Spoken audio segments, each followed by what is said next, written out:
राधे राधे, जय श्री कृष्णा। कैसे हो आप सब? आशा करती हूँ कि आप सब अच्छे होंगे। तो आज हम बात करेंगे पाप मोचनी एकादशी के बारे में। पाप मोचनी एकादशी को हम लड्डू गोपाल की सेवा कैसे करें, इसके बारे में आइए जानते हैं। सबसे सरल और सही और आसान विधि से हम लड्डू गोपाल की सेवा कैसे करेंगे। तो सबसे पहले सुबह हमें स्नान आदि करके लड्डू गोपाल को स्नान कराना होता है। तो हम इस तरीके से साफ स्वच्छ बर्तन में स्वास्तिक बना करके लड्डू गोपाल को स्नान कराएंगे।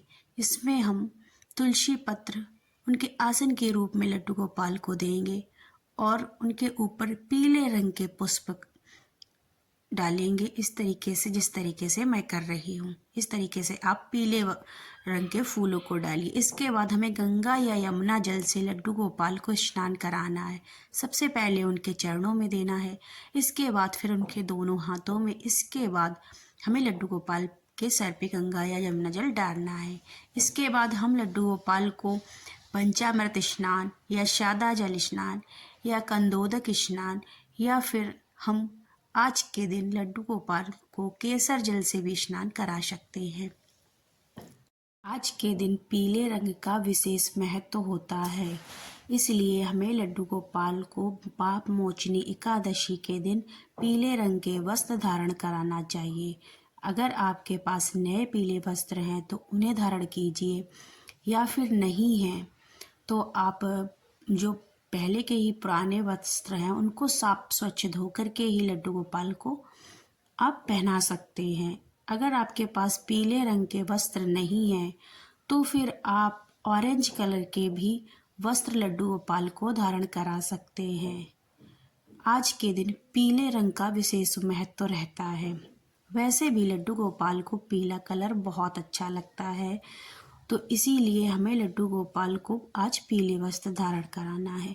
तो यहाँ पर हमने अपने लड्डू गोपाल का स्नान करा लिया है। आप स्नान के बाद लड्डू गोपाल को इत्र की मालिश जरूर करा कीजिए। जिस तरीके से हम अपने छोटे बच्चों को मालिश करते हैं, उसी तरीके से हमें अपने गोपाल जी की भी मालिश करनी रहती है। तो हम लड्डू गोपाल को इत्र की मालिश करते हैं। इस तरीके से आप कोई सी भी इत्र यूज कर लीजिए, लेकिन हम अपने लड्डू गोपाल के लिए चंदन की इत्र इस्तेमाल करते हैं। इस तरीके से हम अपने लाला को स्नान के बाद चंदन इत्र से मालिश करते हैं। आप किस इत्र से मालिश करते हैं हमें कमेंट करके ज़रूर बताइए। इस तरीके से हम अपने लड्डू गोपाल को इत्र की मालिश करेंगे। इस तरीके से अब हम अपने लड्डू गोपाल को पीले रंग के वस्त्र धारण कराएंगे। इस तरीके से आप लड्डू गोपाल को पीले रंग की पोशाक पहना सकते हैं। तो इस तरीके से हम अपने लड्डू गोपाल को रेडी करेंगे। तो हमने यहाँ पर लड्डू गोपाल को पीले रंग की पोशाक पहना दी है।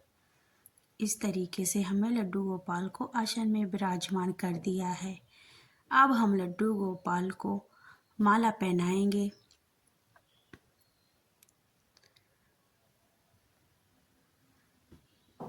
ये देखिए, हम लड्डू गोपाल को माला पहना देंगे। इस तरीके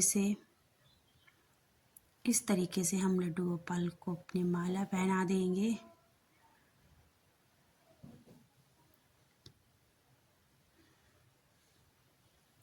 और साथ में हम अपने लड्डू गोपाल को कड़े भी पहना देंगे।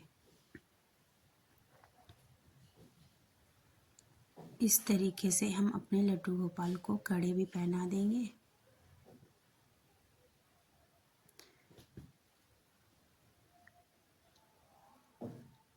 ये देखिए, हम अपने लड्डू गोपाल को इस तरीके से तैयार कर रहे हैं। और अब हम लड्डू गोपाल को यहाँ पर जो है मुकुट धारण कराएंगे।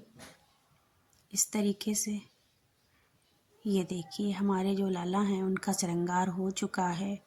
और देखो कितने खूबसूरत लग रहे हैं हमारे बाल गोपाल। किसी की नज़र ना लगे हमारे लाला को। ये देखिए, इस तरीके से आप भी अपने लड्डू गोपाल को आईना दिखा दिया करिए। हर रोज़ श्रृंगार के बाद में लड्डू गोपाल को इस तरीके से आईना आप दिखा सकते हैं। हमारे लाला इतने खूबसूरत लग रहे हैं तो हमें नज़र उतारना तो बनता है। इस तरीके से हम अपने लाला के कपड़ों में इत्र लगा देंगे ताकि उनके कपड़ों में खुशबू आती रहे।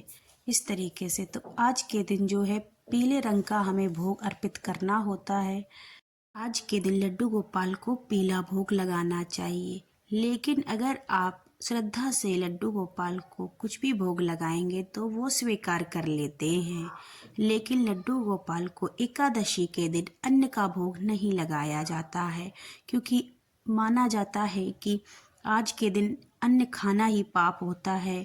तो इस दिन हमें इसीलिए व्रत रहना होता है और लड्डू गोपाल को जो है वो अन्न का भोग नहीं लगता है। फल फ्रूट मेवा आदि का भोग लगा सकते हैं। तो अगर हम बात करें दीप के बारे में तो लड्डू गोपाल के समक्ष जो दीपक जलाया जाता है वो शुद्ध देशी घी का होना चाहिए।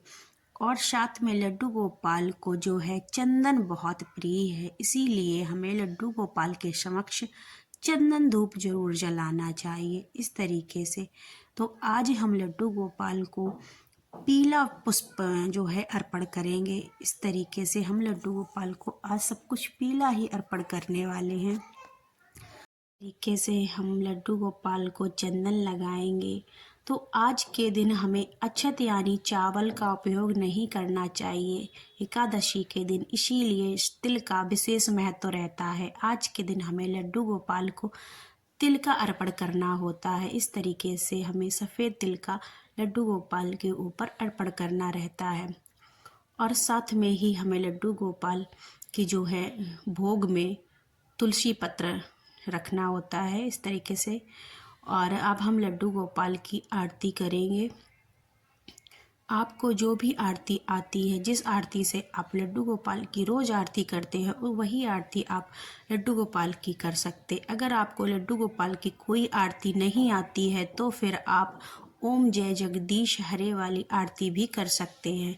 इस तरीके से हम लड्डू गोपाल की आरती करेंगे। आप किस तरीके से लड्डू गोपाल की सेवा करते हैं हमें कमेंट करके ज़रूर बताइएगा। आपको हमारा वीडियो कैसा लगा तो हमें कमेंट में अपने सुझाव ज़रूर दीजिए। इस तरीके से हम लड्डू गोपाल की आरती करेंगे। इसके बाद आरती के बाद हम लड्डू गोपाल से अपनी गलतियों के लिए क्षमा मांगेंगे। हमसे पूजा में या हर रोज़ अगर हमसे कोई जाने अनजाने में कोई गलती हुई है, इसके लिए हम लड्डू गोपाल से क्षमा मांगते हैं। इस तरीके से और लड्डू गोपाल के समक्ष दक्षिणा अर्पित करते हैं। इस तरीके से हम लड्डू गोपाल की सेवा करते हैं। आज के वीडियो में इतना ही। मिलते हैं अगले वीडियो में, तब तक